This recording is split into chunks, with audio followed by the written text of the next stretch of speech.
going on, guys? Welcome back to the channel. My name is Jake, and in today's video we're talking all about documentaries. First off, we're going to be going over how to build a custom node tree that's going to help you grade more efficiently and create cleaner images. Second, we're going to be addressing the role of story when grading, especially with documentaries. And then lastly, we'll be creating a look from scratch for today's scene. Now, did you know that Netflix's entire post-production pipeline will be switching to ACES in the near future? If you're looking to learn more about ACES and really dive deep, get excited because Qazi is going to be hosting a live webinar on Monday, August 9th at 11 a.m. Pacific time zone. The registration is free, but we do have limited seating, so be sure to sign up right now. Plus, by signing up, you'll be automatically entered to win the Freelance Colorist Masterclass. We'll be picking 3 winners at the end of the training. The training is going to be broken into 3 main steps. Number 1, what is ACES and why should you care? Number 2, how to set up ACES inside your project. And number 3, how to grade your footage in ACES. I can guarantee you after watching this entire training, you're going to be ready to grade your first project inside of ACES from start to finish. We'll end the session with an extensive frequently asked questions and live Q&A to bring you guys the most value. So don't forget to grab a notepad and keep in mind free registration does end soon, so be sure to click that link down below. Now you guys know the drill. If you're enjoying the content, be sure to smash that like button, subscribe to the channel for more awesome tutorials, follow us on Instagram, and let's roll the intro.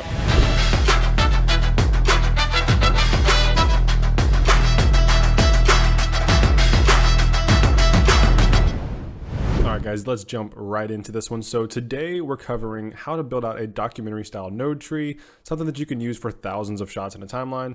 And we're also going to be covering, just how to kind of approach a documentary grade. And so first off, I want to talk about a couple of the approaches when grading a documentary. So when we're grading a documentary, the number one thing we want to focus on is using our big paintbrushes, using the primaries. And this is true for most cases. Obviously with commercials, you have a little more time and fewer shots to have to go in and make fine-tuned details, doing detail work. But with documentaries especially, the least amount of shots I've ever seen in a documentary is around 150, and that's for a pretty short one. So honestly, most documentaries are going to be a few hundred, if not a few thousand shots. And so you may want to break up those clips by scene or time of day, or in some cases, you may be able to do one grade for the entire project, and that's fine because you really only have a few minutes to spend on each shot in reality, especially when you have those longer documentaries. So another big thing is that with documentaries, you may not have footage from the same camera. You may not have footage from the same time of day or the same day even. You're going to have tons of different stuff that is just not cooperating. It could be white balance is off. They were using auto white balance. One's underexposed. So you just want to be able to jump around and make those changes as quickly as possible. And there's several different tactics to do that. If anybody ever tells you there's only one way to do something, especially in color, they're probably wrong. 90% of the stuff we do here in color is there's several ways to do it. So I'm just going to be showing you my preferred method when working mostly with grading almost any project, but particularly with documentaries whenever you have a ton of shots and not a lot of time.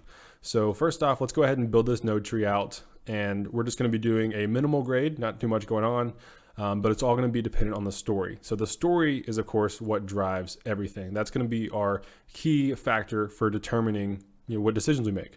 Do we want to push this to be green or cool or super warm or poppy or dull or filmic or muted? All these kind of options on top of what your client has requested. The story is the ultimate deciding factor here. Now, whenever we just have this one clip here, it's kind of hard to determine a story. So we're just going to arbitrarily assign this clip a story. Let's assume this is our talent here. She's going to be the subject for this documentary. And let's say she's a designer or a product engineer, and she's developed a new kind of recyclable, plant-friendly, sustainable cup, coffee cup, whatever it is. And so she's on her way to work or on her way to the office, and we're kind of highlighting her story and telling the story of her designing and building this product. So with that in mind, now we have a little bit of information to go off of, and that's going to be our anchor for deciding which way we take this. So let's go ahead and pick a hero frame here. So you want to get whenever she's kind of looking a little more our way. And right here should work. So our first node, we're going to reserve this for balancing. That's going to be where we do almost all of our shot-to-shot work. And then next up, we're going to Alt-S. This is going to be our CST, Color Space Transform. Alt-S one more time. Let's give ourselves a little more room to work with here. Actually, I'm just going to scale this down a touch. And we'll put this away until we need it. In our third node, we're going to call this Contrast, in case we need to do any additional contrast on a shot-to-shot basis, or actually this is going to be more for a scene-to-scene basis. So if all of the clips in a certain segment, sequence, or the entire timeline need more work on top of the CST, we'll do that here. And then one more node, and we're going to do a couple parallel nodes here. Just going to do Actually, we're just going to need two. So we're just going to do two parallel nodes here. We can right click on our parallel mixer, remove one input, and then we're going to name this one look. And this one for now is just going to be miscellaneous because we're probably going to need something additional on top of our look node. We're probably not going to do the entire look in just one node, but we'll go ahead and just leave that there. We're not sure what we'll do with it, but it's going to be there to help us out later. And then next up, we're going to have a look adjustment and a finishing node. So the look adjustment node, that is going to be where we need to maybe make some changes to the overall look that couldn't have been done based off of the signal coming from our contrasted image.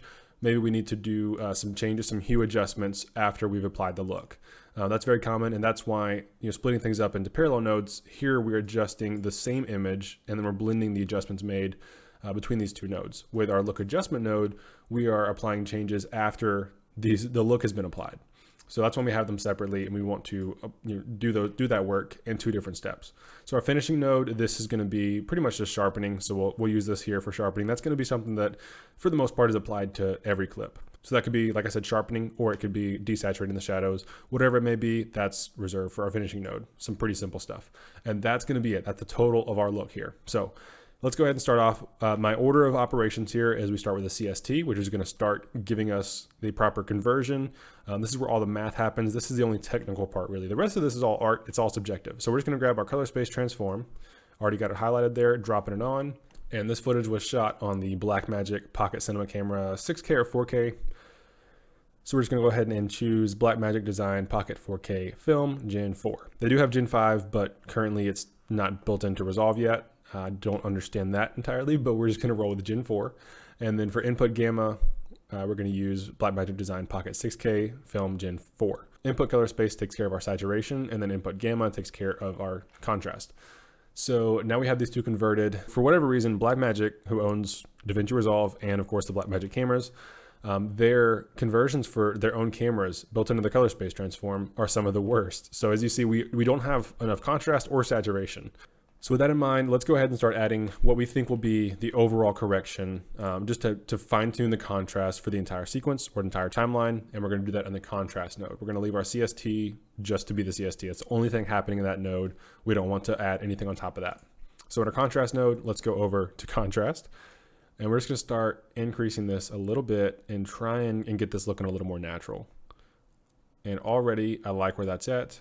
One thing I want to do though, I'm not a big fan of the highlights back here. They look a little bit digital, a little bit artificial.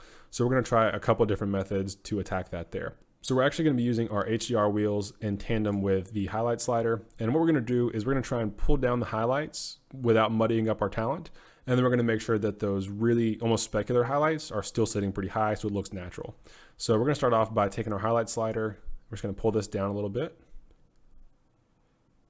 And I'm just kind of keeping an eye on where the highlights are sitting, more of like the lower end of those highlights, not the very top. And if you keep an eye on the parade over here, you'll see what I'm talking about. Let's see, I want to just bring everything in that upper range down a touch, but with enough room to kind of lift these almost specular highlights a little bit closer to the top, just to get a little more separation in the upper range.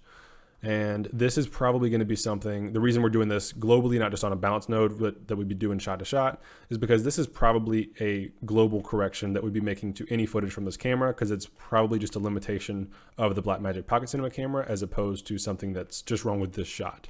So that's again what we want to do. We're not going to be touching this on a shot to shot basis. So this needs to be something that can be applied across an entire grade, across an entire series of clips without needing any more adjustments. So we're going to be very careful when we do this. So we're pulling our highlights, as you see, down to about 4950. And then we're going to go into our HDR wheels, which are essentially our log wheels on steroids. And our highlights here, if we click this button left of the highlights label, you can see what we're adjusting. And it's not quite enough. So if we hold Shift H, or just click Shift H, and that's going to allow us to see that region that the tonal wheel, the highlights wheel, is modifying. So we want to pull that down just a little bit. Not too much, right about there. And we're just going to pull this back up. So we're going to hit Shift H again just to disable that. So now we're going to be able to see the entire image and get a better judge of this change here. So that right there is looking pretty good. So now we've been able to add a little bit more separation in terms of exposure between those upper mids and what should be true specular highlights. So this is looking a lot better. The sky's a lot better placed now, and we are ready to start moving on to balancing this shot so we can better build a grade for the entire scene or possibly the entire project. The first issue I see, which is also supported by the RGB Parade over here. So actually, instead of jumping back into the primaries wheels to handle our tint and temperature, we're going to do that in the HDR wheels because they have a little bit different math inside of them, and it's going to give us a little bit cleaner results. So just using the temp slider here, I'm going to cool things off. Mouse is jumping all over the place, but it's still working, so pay no mind there. And this is looking pretty good. We might have a little bit of a green cast, but I actually think we're good where it is. So just by pulling down the temperature and our dynamic range, that's pretty solid. And if we disable this, see, now we've got a much more neutral image, and regardless of where we push the image after this step, we need to start with a clean slate. We need to start neutral, and so that's what the balancing node is for. Other than this, I think our image is pretty much good to go. So now we're going to start building the look, and that's all going to happen after, so that now if we wanted to jump around between shot to shot and just fly through this grade, we're going to stay on node number 1 to make our adjustments. And one thing you want to do, this is super important if you have not seen this tip, I cannot stress how important this is. It's going to speed up your workflow immensely. Obviously, as we hop around shot to shot, since we're only making changes to this node number 1, this is why having a fixed node tree is so valuable here. You want to go over to these 3 dots over here next to clip, and we're just going to do Shift C so we can zoom in on this a little bit. Click these 3 dots, and then switching clip selects same node. That is crucial. That means no matter which shot we're on, if we're last selected on node 7 and we go to the next shot, it's going to leave us on node 7. But we're going to be on node 1 pretty much the entire time as we're grading this entire project. So whenever you hit next clip, previous clip, we're going to be on node 1. And so you can actually go into Lightbox and you can just have all your clips here. There's only one in this specific video, but you can just go bouncing around between each shot, knowing that you're on node number 1. And by clicking color controls, if you don't have a panel, you can still make your primaries changes just doing node number 1, all the while having your image that you're selected being viewed in the middle of all the other clips that are surrounding it. So you're going to have a better idea of whether or not that clip matches. So super important tip right there. Can't stress it enough. I'm gonna hop back out of Lightbox. Now let's get to building the look of this documentary. So like I mentioned, all of this is driven by story, and the way I see this, I really want to give this like a little bit more of an emotional vibe, a little bit more intense, kind of heavy-handed, but also something that's going to be very universal. And so I have a couple big paintbrush tools, as I like to call them. One of those, of course, is going to be my custom curves. So one thing I want to do here is give the highlights, especially the upper range, a little bit of a green warm cast. And so to do that, I'm going to go and select the blue channel only, and we're going to pull down on the blue channel, just on the high end, this top point here. And by doing so, we're starting to get this sort of green look to the image. We're keeping our warmer midtones as well.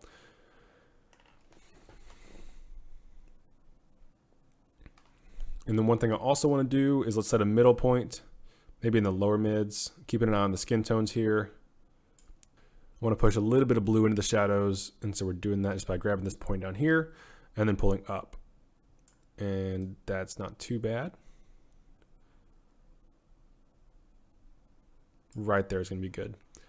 Another thing we're going to do, let's try using our offset, and let's just swing this around a couple different directions and see what we like. I'm actually really liking this warmer green right here. Let's continue pushing that tint in the sky. It's going to take our gain, and we're just going to kind of make this a little bit extreme. Pushing that color there. And maybe to counteract that, because we have too much of that cast in the midtones, let's just pull this down.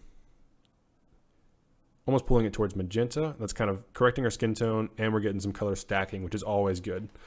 Let's see. And then let's continue pulling a little bit more blue into the shadows, maybe.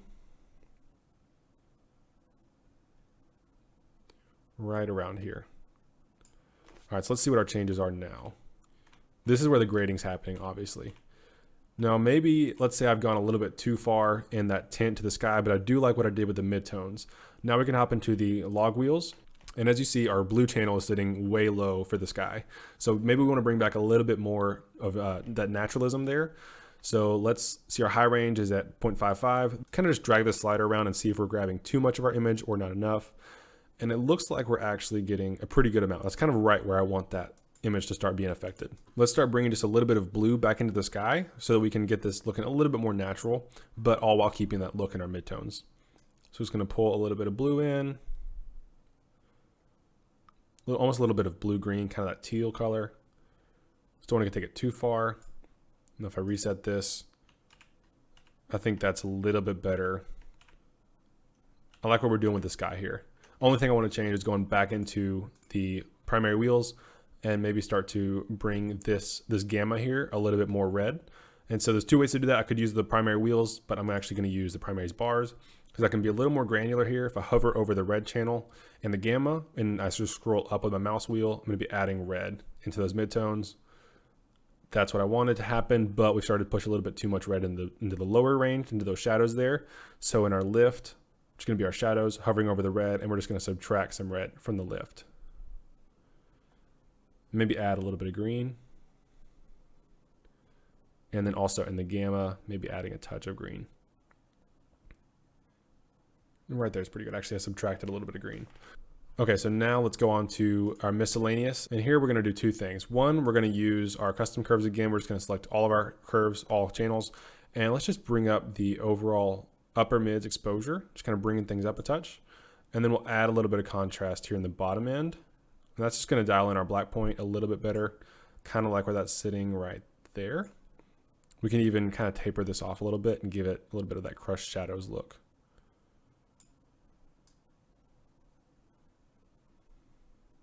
And that right there looks pretty good. So before and after, so we're just adding a little bit more pop to the image here. And let's do another thing. Let's hop into our color warper. And this is essentially just, we're looking at a vector scope here for the most part. So I'm also going to pull up the vector scope so we can actively see the changes we're making. And let's turn on 2x zoom. And let's actually jump back into our contrast node here. And I want to give ourselves a little more saturation to work with on the color warper. So in our primaries, we're just going to go ahead, hop into the wheel so it looks a little more familiar and just increase that saturation. And that's it. We're probably going to pull that back in a minute, but that's pretty good for now. It gives us more information to work with in the color warper. And we can desaturate it after the fact. So in our miscellaneous node, we are going to grab the center point, our neutral tones, and start to bring these around and see where they look good. And I'm starting to like what it does right around here. Before and after, we're seeing two different things happen here. We're adding that contrast, and then we're pushing the neutral tones over into that warmer yellow space.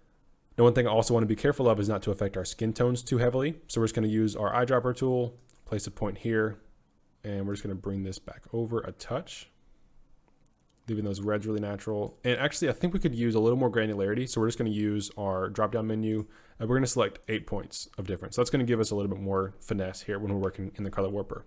So I do want to bring this a little further up. And we can keep saturating her skin. We know it's going to be pretty much along this line. So we'll grab the less saturated parts of this hue and we'll just start to saturate them a little bit more. And if we pull it outward from the center, we're increasing saturation and we're shifting hue by moving it along, obviously the color here. You can see that reflected in the vector scope as well. So at this point, I'm liking where it's at here. Don't want to go too far with it. But we can also use our luminance slider to adjust the luminance. So the color warper can actually adjust all elements of your HSLs. So this is looking pretty good right here. I'm gonna go ahead and shut this down. And one thing I want to do, because we are looking at a lot of foliage here, I want to create a little more separation between that yellowness of the leaves and the foliage around her, and of course her skin tone. So to do that, I'm going to shift these greens to be a little more blue, because I do still want there to be this greenness of the environment that she's in. It plays along with our story quite well. So let's go ahead and go into our hue versus hue curves. And let's set a couple of default points by clicking down here at these colored dots. It's going to set your default points. And let's go ahead and see where her skin tone is at. If we click on this, it's pretty much where it should be, which is almost in this orange tone. So we're going to right click on these dots to delete them. We're going to select our yellow point and we're going to shift it left. And this is going to be our anchor. So that whenever we make the changes to the foliage, the green or yellows, we're not going to be affecting her skin. So let's select another point here and let's just start to pull this on the hue rotate, pull this down, and that's going to shift these tones to be a little more green, a little more blue.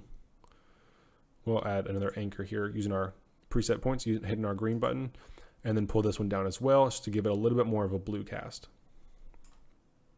So we reset this. You can see right there the changes we're making.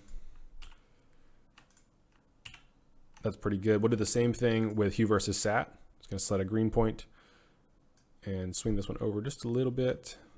Then we're going to select that hue point and make sure that saturation didn't change. It's still at 1. That's good. And then we're going to take our saturation somewhere in the middle here of the greens and yellows and just pull that down a touch.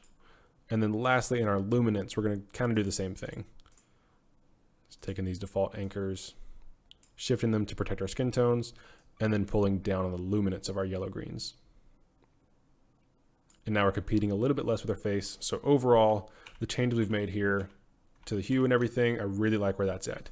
Now, last thing we'll do in our look adjustment, I think we'll take our offset, just kind of check on this thing. There's no particular rhyme or reason to this. Sometimes I just like to grab my offset wheel, move it around, shift it sometimes, and just see if I get any interesting results that I wouldn't have thought of naturally. So I do kind of like where this is at. And I think we can pretty much call it right there. Let's go ahead and jump into our parade one last time, making sure we're really taking advantage of the full range we have here. So the last step is going to be our finishing node, and we can use that, like I mentioned, to desaturate the shadows. However, they're kind of where I like them. I like the tint that we have there. If we wanted to desaturate them a little bit, we could just by clicking this shadows point here, and then pulling our lowest end down a touch. It's going to neutralize them a little bit, but you see these reds are really dark, and so I don't want to break the image by desaturating those reds entirely. So I'm not going to go too far with that. And then last thing we'll do is add a little bit of sharpening by going into our blur tool and then decreasing the blur, which is going to increase sharpening. Usually I like to leave that right around 0.47. And if we zoom in, we'll disable that and we'll see we just add a little bit more detail and kind of recovered what was not there in the first place. So that's our final image. Let's go ahead and jump through one by one and see the changes we've made in order of operations. So first off, we had our CST that's taken our log image, our camera space, into a Rec. 709 working space. So next up we had our contrast, where we started to add saturation and contrast because it just wasn't enough from the CST. We also use this node as a place to create some more separation in terms of luminance in the upper end using our HDR wheels, just to kind of increase that exposure. And then we also used our highlight slider to pull things down a little bit. So we protected our highlights without making them look dull. And then we jumped into our balancing node. This is where all of your shot-to-shot work is going to take place. And here we only touched one thing in the HDR wheels. We pulled the temperature down to negative 452 because our shot was just a little bit too warm. And so here, see before and after, all that is just a change in temperature. So then we started building the look. And of course, the look here is only inspired by the story. We are telling a story through color and helping the director tell the story. Of course, here the story was arbitrary, so we just kind of made it up and let that influence us. Here we have a designer. She's built a sustainable plant-based coffee cup, and so we want to tell that story. So we push a lot of green into that and making kind of the overall look of this project feel very earthy and very green. So using our look node, we started to push a lot of warmth there. So now we have kind of this overall cast that looks real nice. And we did that using a series of different tools. We used our curves, our custom curves. We used our primaries, and I believe we used our log wheels as well. Yeah, just a little bit there to kind of neutralize our highlights. And then up in the miscellaneous node, we used our custom curves again to refine our contrast a bit more. And we also used our vector scope, our color warper, which is kind of an overlaid vector scope, to fine tune some of the colors there while protecting her skin tones. And then in our look adjustment node, we made a few final changes, mostly with the offset slider. And this just kind of put everything in that final resting place for the image. So we kind of neutralized our shadows a little bit. All the while, we're still keeping our skin tones looking nice and natural, but we have this very green, overall earthy feel. And so that's what I wanted here. And then lastly, of course, we have our finishing node where we added sharpening and just used the Luma versus Sat node to desaturate the shadows a touch. So this look, you can love it or hate it. That's not really the point. The purpose of this tutorial is to demonstrate how to build and use a custom node tree when you're working on a documentary. You have thousands of shots and you need to work quick. So now you can just select the balance node and you're going to make your shot-to-shot changes on this balance node. That's it. And the rest of the look is pretty much going to stay the same for the entire scene or the entire project. So that's it for this one. Let's go ahead and check out the final look.